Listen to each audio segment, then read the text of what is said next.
za saizi daktari. Baby wangu tuondoke jamani. Tumetoka kote huko mbali hapo tuondoke. Jamani pharmacy zipo nyingi tuondoke. Hapana. Kwani kuna shida gani? Samahani daktari sawa. Wewe ndo daktari mwenyewe mbona unatoa huduma mwenyewe hapa? Basi wewe hapo unapomwona mpenzi wangu sawa. Kwa tunakuja kupima afya. Tunajua kipimo vipi? Baby pharmacy zipo nyingi baby wangu tuondoke. Kwani kuna shida gani?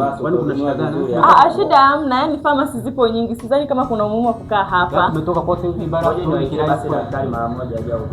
Daktari ndio basi wasikiliza. Sawa ngoja. Sawa. Subiri. Wewe ndio kaa bwana. Nitawahudumia. Wa vipi? Safi sasa hivi. Una shida gani kijana? Kama unapomwona wewe mpenzi wangu sawa. Mpenzi wako huyo? Ndio tumekuja kupima afya zetu. Mmekuja kupima ukimwi. Afya maana tumekuja kupima afya. Ndio ukimwi wenyewe. Afya.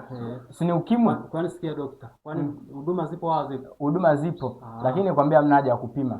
Ushala nayo.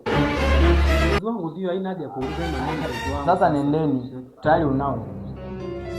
Mimi namjua huyu. Tayari unao. Huyu namjua mimi. Tayari unao ndugu yangu toka tu. Hamna haja ya kupima. Unao. Daktari nakwambia unao. Daktari. Unao tayari. Daktari. Mbona mnadena karimu ateje? Ex wangu huyo.